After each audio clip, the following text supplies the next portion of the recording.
تو عبداللہ بن مبارک فرماتے ہیں فرض حج کر لیا، نفل کرنے جا رہا تھا، 300 دینار پاس تھے، میں پہنچ گیا کوفے تک، وہاں سے جا کر کے کچھ سامان خریدنا تھا، احرام خریدنا تھا، ضرورت کی چیزیں، دوست بھی ساتھ تھے، کہتے ہیں یار میرے جلدی تھک گئے، خریداری کر کے وہ چلے گئے، میں شام تک رکا، بڑا تھک گیا تو سوچا اتنی لمبی چوڑی خریداری کی ہے تو جھیل تھی پاس، میں نے کہا وہاں جا کے ذرا ٹھنڈی ہوا لیتا ہوں، کہتے ہیں میں اس طرف گیا، رات کا اندھیرا تھا، مری ہوئی بھینس پڑی تھی، یہ کچھ 700-800 سال پہلے کی بات عرض کر لو، کہتے ہیں مری ہوئی بھینس پڑی تھی، ایک عورت کالے برقعے میں نقاب پوش آئی اور اس بی بی نے مری ہوئی بھینس کا خنجر سے گوشت کاٹا، تھیلے میں ڈالا اور دوڑی، کہتے ہیں میرے ذہن کے اندر خیال آیا کہ بی بی کوئی ہوٹل چلاتی ہے اور مردہ جانور کا گوشت لوگوں کو کھلاتی ہے، ویسے تو جاسوسی منع ہے، اس نیت سے کہ مسلمانوں کو بچاؤں اس کے پیچھے ہو لیا، کہتے ہیں وہ گلیاں گزرتی گزرتی کوفے کی تنگ گلی میں گئی، ایک بڑا سا دروازہ لکڑی کا، بڑا پھاٹک جو پرانے شہروں میں ہوتے، کہتے ہیں اس بڑے پھاٹک پر اس نے زور زور سے دستک دی، دونوں ہاتھوں سے دروازہ کھلا، وہ عورت اندر داخل ہوئی تو 3-4 بچیاں جھٹ سے اس کے گرد کٹھی ہو گئیں، اماں کچھ لائی ہو؟ تو رونے لگی، کہنے لگی میں کچھ نہیں لا سکی، کہنے لگی یہ مردہ جانور کا گوشت ہے، اور حضور نے فرمایا جب مرنے لگو تو مردار کھا کے بھی جان بچا لو، اب میں دیکھتی ہوں تم سے کھڑا نہیں ہوا جاتا، نہ کھاؤ گی تو گر پڑو گی، یہ مردہ ہی ہے پکا لو، کہتے ہیں اگلے لفظ اس عورت نے کہے تو میں باہر کھڑا چیخنے لگا، وہ کہنے لگی ہم سید زادیاں ہیں، صدقہ زکات کھا نہیں سکتی، اور سب روگاں دا روگ محمد، جس دا نام غریبی، کنڈ ولا کے لنگ جاندے، سب دوست یار قریبی سید ہیں، صدقہ زکات یہ مردار کھا کے گزارا کرو، کہتے ہیں پھر اس عورت نے 4 بیٹیوں کو سینے سے لگایا، کہنے لگی تمہارا باپ زندہ ہوتا تو یہ دن نہ، سید بھی اور یتیم بھی اور مسکین بھی، پھر وہ روئیں، حضرت عبداللہ بن مبارک کہتے ہیں زور زور سے دروازے پہ دستک دی، بی بی باہر آئی، کون ہے؟ تو میں نے کہا میں عبداللہ بن مبارک ہوں، محدث ہوں، زمانہ مجھے جانتا ہے، میرے شاگردوں کی لسٹ بڑی لمبی ہے، کہنے لگی اچھا تو؟ کہنے لگا یہ 300 دینار ہیں، تو مہربانی کرے تو رکھ لے، چلے اپنا کام کریں ہم جانے ہمارا، کہتے میں نے زمین پہ گھٹنے ٹیک کے نا تو سید زادی کے آگے ہاتھ باندھ دیے، میں نے کہا میں نوکر ہوں تم اولاد ہو، میں خادم ہوں تم نسل ہو، مہربانی کرو، مہربانی میرے اوپر مہربانی، پیسے رکھ لو، کہتے ہیں میں نے وہ پیسے دیے، میں واپس لوٹا، یار کہنے لگے چل، میں نے کہا نہیں میں نے نہیں آج کرنا، کہنے لگے کوئی نیا پلاٹ لینے کا پروگرام بن گیا، کوئی نئی انویسٹمنٹ، لوگ تانے دیتے ہیں نا، پر جے کر یار دے نام دا ملے میڑا، ان چولی پا لئیے پنجے سٹیے نا، جے کر یار دے نام دی ملے سولی، چھوٹا چھوٹ لئیے پشانٹیے نا، کہتا ہے میں نے کہا یار جیسے تمہاری مرضی سمجھ لو، یہ میرا راز ہے میں بتاتا نہیں، فرماتے ہیں لوگ حج کرنے چلے گئے، میں وطن آ گیا، 6 ماہ کے بعد قافلے لوٹے،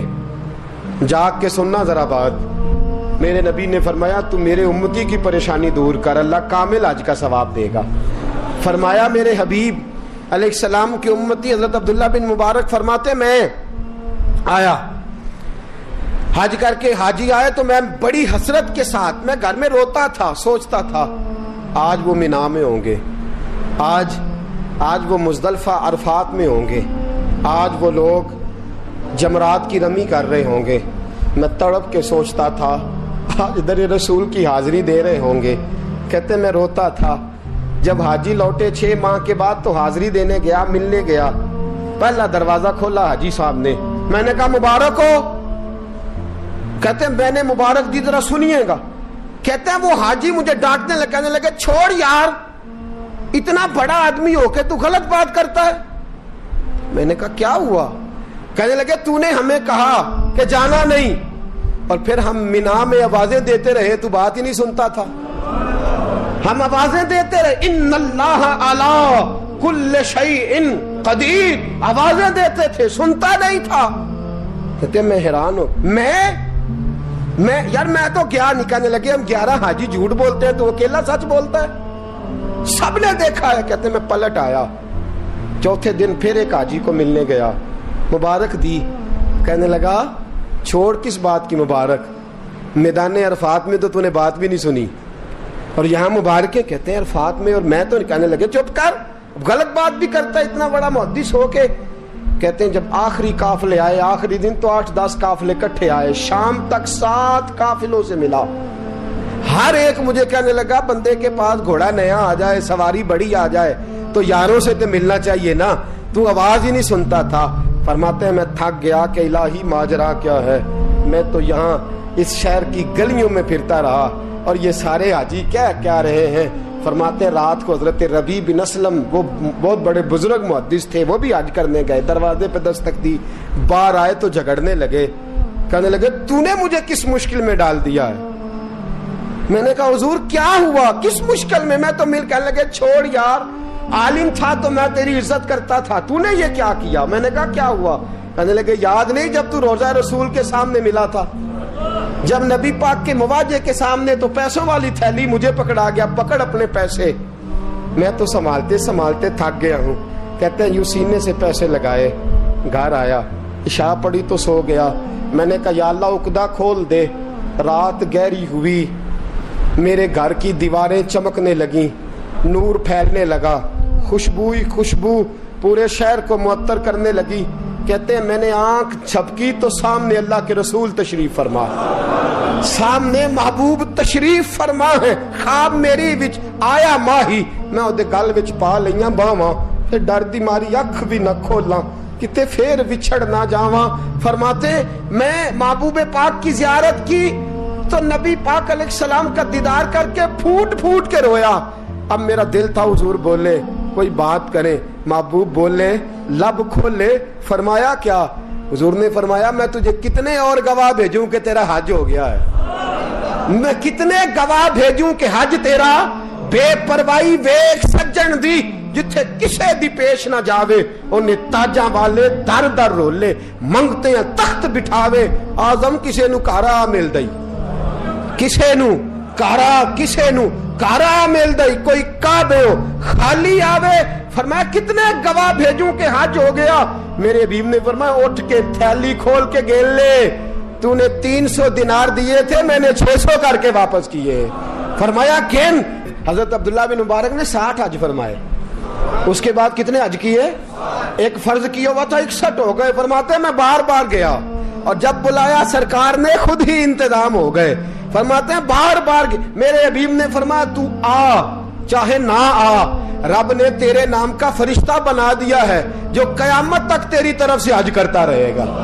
قیامت تک تیری طرف سے منا, مزدلفہ, عرفات, جبل رحمت پہ آتا رہے گا, میری بارگاہ میں درود پڑھتا رہے گا, حج فرشتہ کرے گا, ثواب اللہ تیرے نامہ اعمال میں لکھے گا.